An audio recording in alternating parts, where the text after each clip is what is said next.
No visit to Fortnum's would be complete without a taste of our famous Scotch egg. Popularised in 1738 as a snack for travellers departing from our store, it has been an iconic Fortnum's product ever since. This perfect mix of jammy egg encased in seasoned pork, rolled in breadcrumbs, is a thing of beauty that cannot be improved. Or can it? Each episode, we invite a guest to our food and drink studio to give us their take on this iconic dish. We'll hear a little bit about their career and the inspiration behind their version before heading to the kitchen to sample it, where we'll decide whether to serve or swerve.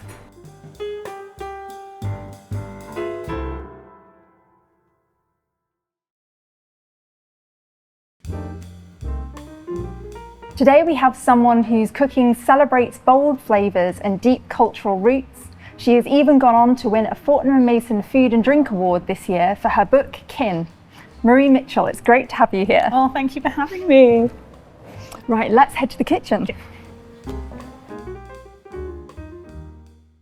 Your Jamaican roots shine through everything that you do, although we've heard on the grapevine that you were once a fussy eater. So how has your family shaped your food upbringing? It's a big family, so there was lots of gathering, there's lots of people, and food was always kind of at the centre of it. I didn't necessarily take part, but very much absorbed loads of things through osmosis, which was incredible because then it just meant that even though I wasn't partaking, it was like embedded in me. And so when I got a bit older and I did sort of then start to get into food, it sort of felt like a natural progression for me to actually want to explore this sort of the food of my heritage that I hadn't eaten and now I wanted to.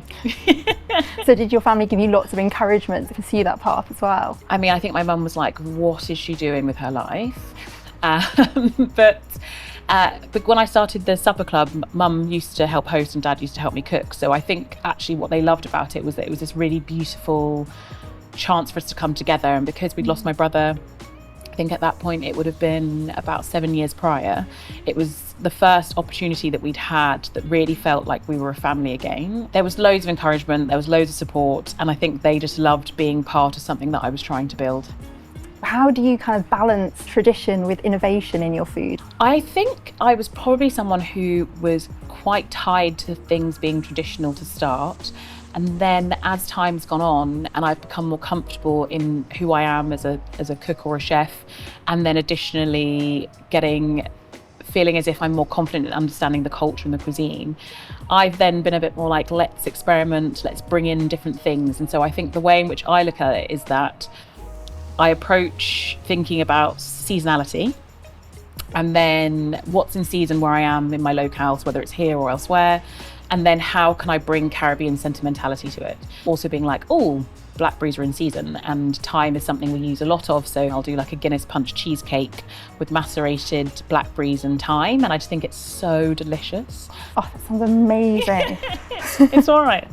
So food often has like a real story to tell as well. So how do you bring that storytelling into your food, or what story do you want it to tell? I think I'm always trying to bring people into food and bring a richness. Food is essentially a very pure form of history in many ways. It doesn't mean that it is the exact thing, but it's an evolution of people and time and movement. The way in which I approach it is I'm kind of always thinking about how that plays out. So like, who was it that was eating this? How were they eating it? Why were they eating it? I use food as a vehicle to actually talk about other things. I use the food as like a springboard to be like, oh, let's talk about culture or history or politics or sociology. How have you seen Jamaican food evolve in the UK culinary scene? For me, Caribbean food has kind of never had its moment, but I also feel as if it is very present in big cities in the UK, but I do feel as if it's never really had that time for people to be like, oh my God, I'm in love with it. Let's cook it on a Tuesday, let's cook it on a Thursday, and it kind of feature in the same ways other diaspora communities exist in the UK. But what I would say is that I think a lot of people have sort of felt comfortable probably in the last few years to have greater autonomy in how they want to represent their cultures or what it is they want to explore and how they do that. And I think there's been a shift away from the idea of authenticity and that kind of being something that doesn't have to tie you down. You can experiment, you can be free and being more representative like of who you are. Because, you know, I am a Londoner, born and bred, so that's my first starting point. But then my reference point as I was growing up with my parents, and they were of Jamaican heritage. And then as I've got older, I've then got to meet other people, and then it's not necessarily just Jamaican, it's other Caribbean places.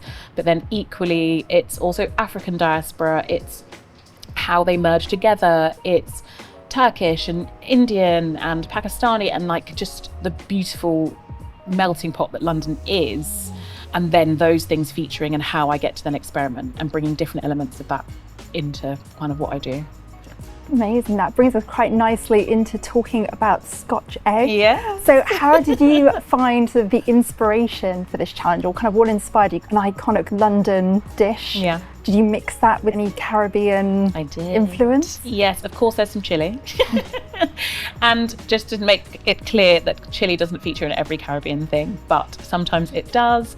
And I wanted to bring that in because I just think the flavours of chili with thyme, I'm a big lover of thyme, and a little bit of the smokiness of the allspice.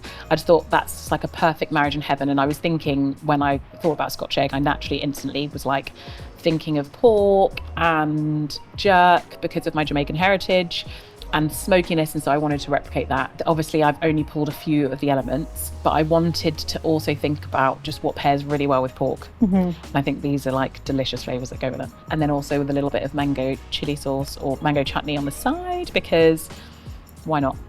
Just add like a nice sweetness. Sweet, spicy kind of hint of savouriness that goes alongside. We can take into a far off land where we can see beaches and hear trees rustling. I basically just want to be in the Caribbean, so if it takes us there, then I've done my job. Yeah, I have no problem with that either. Now, the moment of truth. We're heading into the kitchen to taste your version of the Scotch egg. Ready to see if it's a serve or a swerve.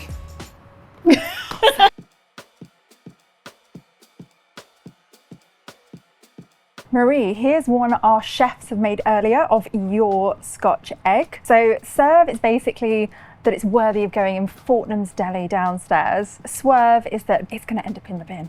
Never in the bin.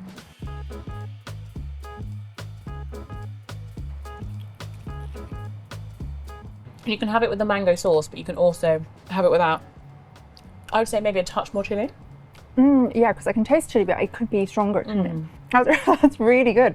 It adds like a nice sweetness to it as well. So do you think our chefs have done your recipe justice? I think they have. I could definitely have a little bit more chili, but I'm getting the smokiness, I'm getting that thyme. I think they've done a great job. So if you had another chance at our challenge, is there any other flavours you would use instead? I think I'd go sweet. Yeah, I really want to do like a coconut with like an oozing mango centre. That sounds amazing, like a dessert. So now voting time. Ooh. Is it going to be a serve or a swerve? Swerve. I say serve. Only because I just want to touch more chili, I think, but that's a personal preference. I just really like it with the sweetness as well. Okay. So I think I'm sticking with it. Okay, I like that. Thank you so much for joining us. Thank you for having me. Is there anything you want to tell our lovely viewers that you've got coming up? Lots of things in the diary, but haven't shared everything yet. So follow me on Instagram, it's Marie_Mitchell. And you can also buy my book, Kin, because it's amazing.